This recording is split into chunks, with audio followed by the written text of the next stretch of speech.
दोस्तों, अगर आपको ये वीडियो पसंद आए तो चैनल को सब्सक्राइब करें और बेल आइकन दबाना ना भूलें।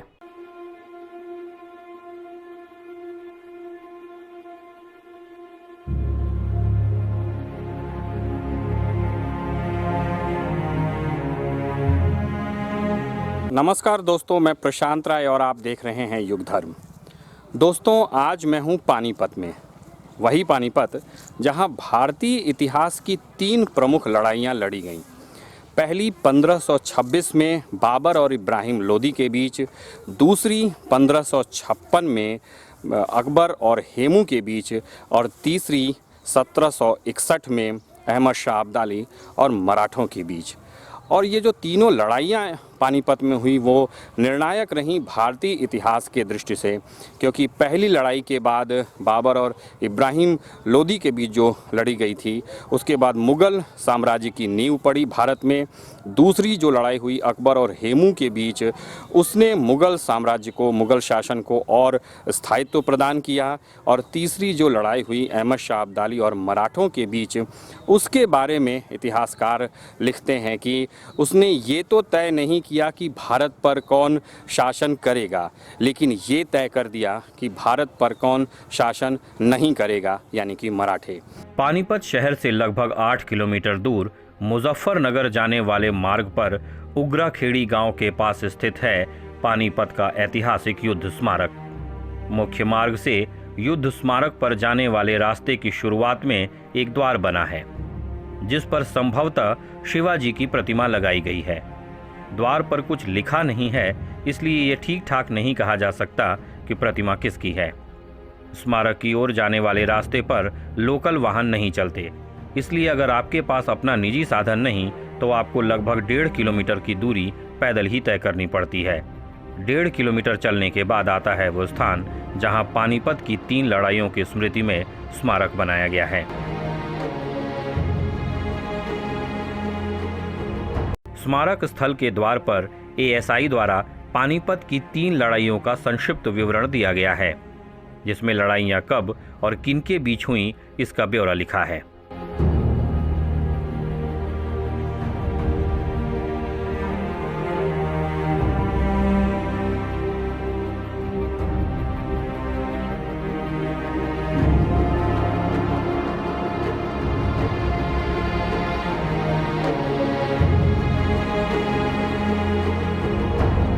स्मारक स्थल को काला अम्ब कहते हैं। इसकी पृष्ठभूमि में पानीपत का तीसरा युद्ध है, जो जनवरी 1761 में अफगान शासक अहमद शाह अब्दाली और मराठा सरदार सदाशिव राव भाऊ के नेतृत्व में मराठा सेना के बीच हुआ था। इस युद्ध में मराठों की हार हुई और बड़ी संख्या में यहाँ मराठा सैनिक मारे गए। इतिहासकारों के अनुसार लगभग 70,000 से अधिक मराठा यहाँ वीर गति को प्राप्त हुए, जिससे यहाँ की पूरी जमीन लाल हो गई। यहाँ एक आम का पेड़ था, वो भी रक्तिम भूमि के कारण काला हो गया। इसी काले आम के पेड़ के कारण इस स्थान का नाम काला आम पड़ा, जो बाद में काला अम्ब हो गया। काले आम के पेड़ के सूख कर गिरने के बाद उसी स्थान पर एक स्मारक का निर्माण कराया गया। आज ये स्मारक उन वीर मराठा सैनिकों के बलिदान की याद दिलाता है। स्मारक पर उर्दू भाषा में कुछ लिखा है, जिसका हिंदी अनुवाद है, इस स्तंभ वाली जगह पर एक आम का वृक्ष था, जो कि काला आम के नाम से जाना जाता था। इसी के समीप पानीपत की तीसरी लड़ाई अहमद शाह अब्दाली व मराठाओं के बीच सन 1761 में लड़ी गई थी। इस रक्त रंजित इतिहास को सुनकर मन आज भी सिहर उठता है।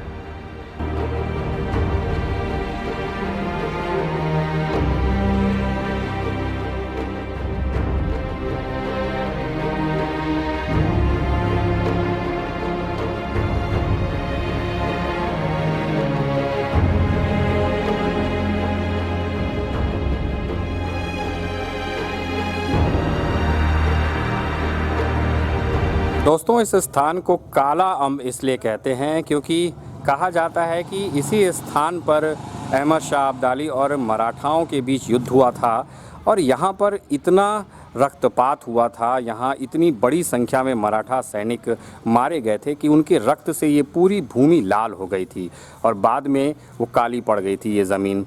साथ ही यहाँ पर आम का एक पेड़ था वो आम का पेड़ भी काला पड़ गया था और उसी की याद में इस स्थान को काला आम कहते हैं। बाद में यहाँ पर एक स्मारक का निर्माण कराया गया है। मेरे ठीक पीछे जो स्मारक है, ये स्मारक उन्हीं वीर मराठा सैनिकों की याद में बनाया गया है। इतिहासकार मानते हैं कि पानीपत की तीसरी लड़ाई में मराठा शक्ति का नाश हो गया और इससे ये भी तय हो गया कि मराठे भारत पर शासन नहीं करेंगे। पानीपत में इसके पहले 1526 ईस्वी में बाबर और इब्राहिम लोदी के बीच युद्ध हुआ था, जिसमें बाबर की विजय से भारत में मुगल साम्राज्य की नींव पड़ी। 1556 ईस्वी में पानीपत में अकबर और हेमू विक्रमादित्य के बीच दूसरा युद्ध हुआ, जिसमें हेमू की हार से भारत के अंतिम हिंदू सम्राट का अंत हो गया।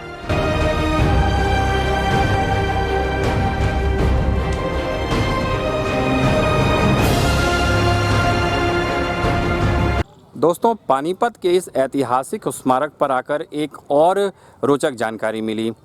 हमारे मन में ये जिज्ञासा रहती है कि आखिर पानीपत में ये 3 बड़ी लड़ाइयाँ क्यों लड़ी गईं। तो दोस्तों, एएसआई के एक यहाँ पर जो कर्मी हैं, उन्होंने बताया कि लड़ाइयाँ वहाँ लड़ी जाती हैं, युद्ध वहाँ लड़े जाते हैं जहाँ पर खुला हुआ मैदान तो हो ही, साथ ही साथ पानी की भी पर्याप्त व्यवस्था हो। और पानीपत में खुला हुआ मैदान था, साथ ही साथ पास ही यमुना नदी भी है, तो पानी की भी पूरी व्यवस्था थी। तो इसीलिए जो भी आक्रांता हुए, जिन्होंने दिल्ली को अपना लक्ष्य किया हुआ था, उन्होंने यहाँ पर युद्ध लड़े और जो प्रतिरोधक शक्तियाँ थीं वो भी यहाँ पर आकर के उन आक्रांताओं से भिड़ी। स्मारक स्थल की दीवारों पर युद्ध के प्रतीकात्मक चित्र उकेरे गए हैं।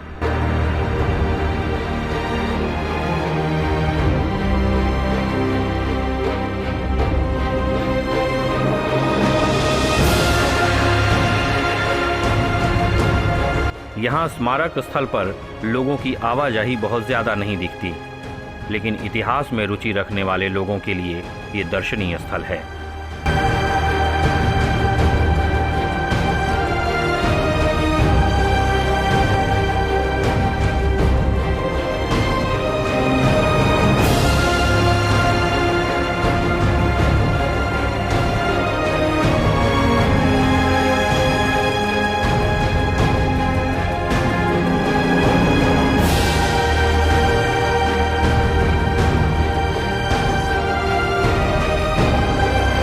पानीपत का ये स्मारक कोई विजय स्तंभ नहीं, लेकिन ये हजारों अनाम वीरों के रक्तिम संघर्ष का प्रतीक है और यही इस स्थल को दर्शनीय बनाता है।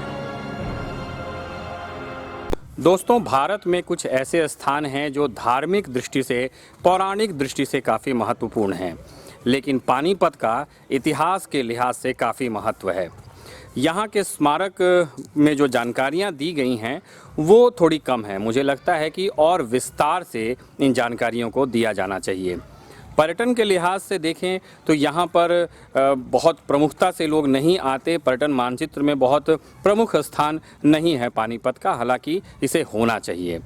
महाराष्ट्र से यहाँ पर बड़ी संख्या में लोग आते हैं और वो यहाँ की मिट्टी को अपने साथ लेकर के जाते हैं, क्योंकि उनका मानना है कि यहाँ की मिट्टी में उनके पूर्वजों का खून मिला हुआ है। मुझे लगता है कि हमें भी यहाँ आना चाहिए और अपने उन अनाम वीरों को श्रद्धा सुमन अर्पित करने चाहिए, जिन्होंने मातृभूमि की रक्षा में अपने आप को न्योछावर कर दिया था। तो दोस्तों, आज के लिए बस इतना ही। फिर मिलते हैं कुछ और वीडियोज़ के साथ। तब तक के लिए नमस्कार।